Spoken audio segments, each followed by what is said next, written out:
Sister Veronica's testimony, a near-death experience and faith. My name is Sister Veronica, and today I want to share with you my near-death experience, an extraordinary journey that shook all my certainties and strengthened my faith. This testimony is not the product of imagination, but the vivid account of a mystical experience that forever changed my view of life, death, and eternity. Since I was young, I felt the call of God and I followed it without hesitation. At 20, I entered the convent, renouncing the outside world and its illusions. My days were marked by prayer, charity, and reflection.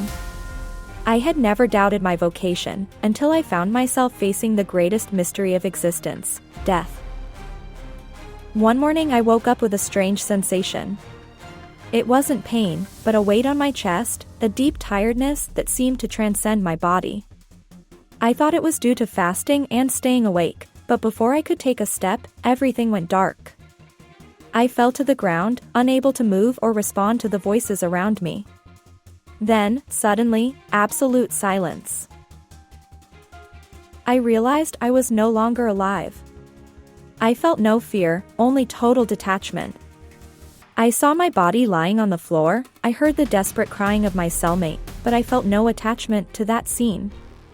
Before I could think, an indescribable force dragged me upwards, crossing the ceiling of the convent as if matter no longer had any power over me.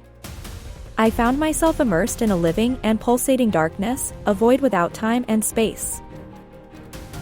It was there that I heard the first whispers. They were indistinct voices, full of anguish and desperation. Then, a guttural sound tore through the silence, and an immense shadow began to form around me. It was an entity made of pulsating darkness, a malevolent presence that seemed to feed on my fear. I had no voice to pray, no hands to hold a rosary. I felt completely defenseless. The voices began to speak to me, distorted and mocking. You chose this. You thought you were worthy, but we were always lurking. A chorus of accusations and empty promises merged into a deafening echo. Then, on the horizon, a light appeared. It was a tiny, but it was growing rapidly. The darkness reacted with anger, the shadows twisted, and the voices cried out in terror, "No! She can't go. She's ours." But the light expanded, enveloping me in a warmth I had never felt before. The shadow tried to cling to me, but it was dispersed with a bright explosion. And then I saw him. Jesus. Not as in images or statues, but in his very essence. His gaze revealed everything: love, compassion, justice. Without words, he transmitted a message to me: you must see.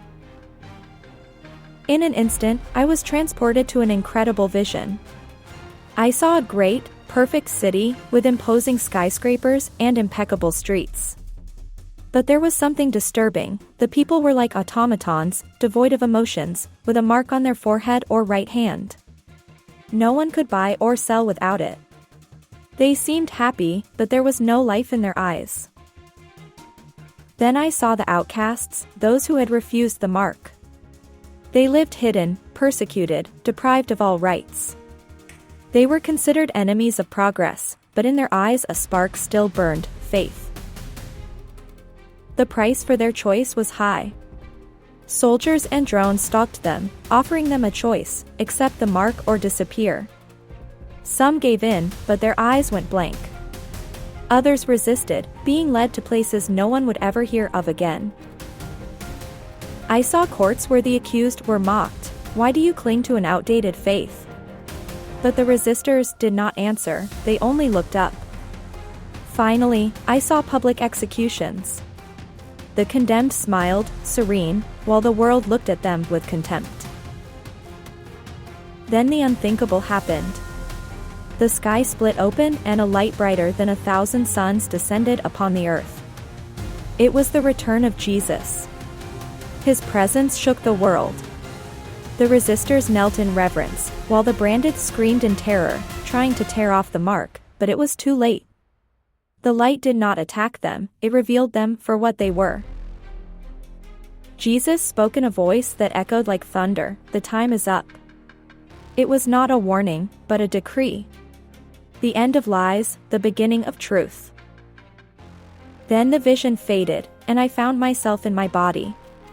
The cold of the floor brought me back to reality. Elena's tearful face looked at me in amazement. Veronica, you're back. I thought you were dead. I lay in bed for days, trying to comprehend everything I had seen. Was it real? Or was it a dream? But in my heart I knew the truth. I had received a message. A revelation. The world was going to change. Time was running out. And I had a duty to tell it. This is my testimony, a journey between life and death, between light and darkness, between choice and surrender. The question now is, what will you choose? Here we are at the end of this journey into mystery. But the truth is still out there, waiting to be discovered. And now it's your turn. If this video has piqued your curiosity, leave a like and a comment below. For you it's a simple gesture, but for us creators it's essential. By doing so, you help YouTube to make this mystery known to more people. And if you want to stay up to date on the darkest mysteries, subscribe to the channel and activate the bell. Many new puzzles await you to solve together.